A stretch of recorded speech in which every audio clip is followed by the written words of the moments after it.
खबर है छतरपुर शहर के महोबा रोड से, जहां पर जानरायटोरिया मंदिर में चल रहे धार्मिक महाकुंभ के दौरान 9 दिवसीय श्री रामचरितमानस महायज्ञ का आयोजन प्रतिदिन सुबह 10 बजे से किया जा रहा है, जिसमें चित्रकूट धाम से यज्ञ आचार्य श्री राम कृपाल पाठक एवं उनकी कर्मकांडी ब्राह्मणों की टीम द्वारा हवन पूजन करवा रही है, जिसमें अनेक श्रद्धालु पहुंचकर हवन पूजन करते हुए धर्म लाभ अर्जित कर रहे हैं। उधर जानरायटोरिया मंदिर के महंत भगवान दास सिंगारी ने सभी धर्म प्रेमियों से रामचरितमानस महायज्ञ में शामिल होकर आहुति करने की अपील की है। इसके साथ ही उन्होंने बताया कि श्री रामचरितमानस महायज्ञ होने से शहर में सुख शांति और समृद्धि की प्राप्ति होती है।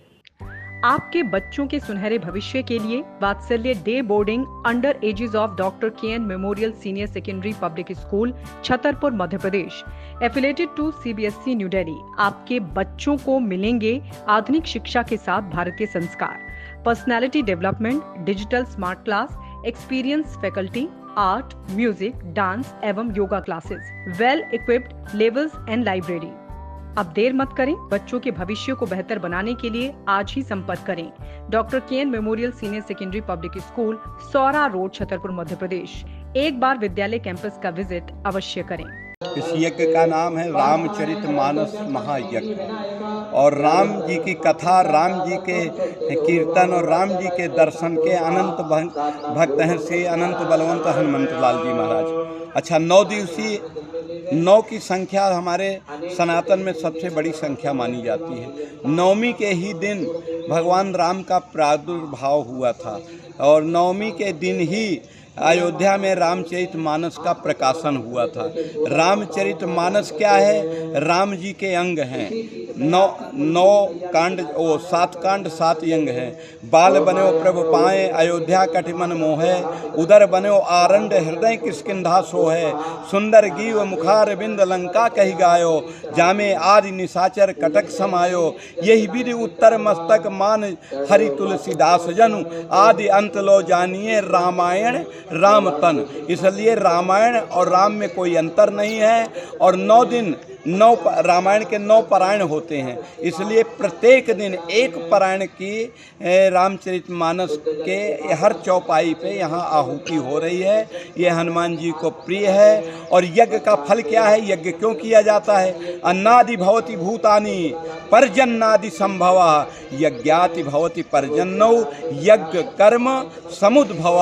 यज्ञ से यानी स्वच्छ वातावरण बनता है, यज्ञ के धुआं से सुंदर बादल बनता है और वो बादल समय समय पे जलवृष्टि करता है, जिससे फसल हमारी अच्छी होती है, क्योंकि ये देश कृषि प्रधान देश है। इसलिए हमारे जी यज्ञाचार कहाँ से आए हुए हैं? यज्ञाचार हमारे ही समाज से हैं और यहीं के हैं, दूर के नहीं हैं, छतरपुर ज़िले के ही हैं। उनका नाम है राम कृपाल पाठक और उन्होंने 60 यज्ञ हमारे करा चुके। यही यज्ञ रामचरितमानस हर नवरात्रि में 2 यज्ञ उनके द्वारा हमारे आश्रम में कामतानाथ जी में चित्रकूट में चलते हैं और यहाँ भी 5-7 यज्ञ पहले भी मैं करा चुका हूँ। यज्ञ करने के लिए शहर के लोगों को क्या संदेश देना चाहेंगे? यज्ञ के लिए शहर के लोगों का यही संदेश है कि यह जिस तरह से सनातन के हिंदुओं के मस्तक में चोटी अनिवार्य है, चोटी का महत्व है, यह इस शरीर पे सबसे बड़ा इस मुख और इसकी प्रधानता है। इसी तरह यानी सनातनियों को यज्ञ का महत्व होता है, यज्ञ से पुण्य संचित होता है। हम नगरवासियों से ये कहेंगे कि वो यज्ञ स्थल का दर्शन करें और विराट रूप हनुमान जी वहीं विराजमान हैं, उनका दर्शन करें, यज्ञ नारायण की परिक्रमा करके और अपने मन में जो भाव हो उसको मांग लें यज्ञ भगवान से। उनसे कहें कि मेरी ये कामना पूरी हो और 1 वर्ष के अंदर उनकी कामना पूरी होगी तो अगले यज्ञ में फिर आके परिक्रमा लगाएं। ये यज्ञ प्रतिवर्ष चलेगा। तो आप लोगों ने जानरायटोरिया मंदिर के महंत भगवान दास सिंगारी से सुना कि किस तरीके से रामचरितमानस महायज्ञ होने से शहर में किस तरीके का वातावरण रहता है। इसके साथ ही 9 दिवसीय ये आयोजन निरंतर चल रहा है, जिसकी पूर्ण आहुति 2 अप्रैल को हनुमान जन्मोत्सव के दिन होगी। इसी के साथ ही देश के पहले अष्टधातु से निर्मित हनुमान प्रतिमा का अनावरण का कार्य भी किया जाएगा, जिसमें देश के तमाम ख्याति प्राप्त साधु संत उपस्थित रहेंगे। इसके अलावा अलावा जनप्रतिनिधि और शहर के गणमान्य नागरिकों के अलावा श्रद्धालुगण मौजूद रहकर यहां पर धर्म लाभ अर्जित करेंगे। वरदान एक्सप्रेस के लिए छतरपुर से राहुल माली की रिपोर्ट।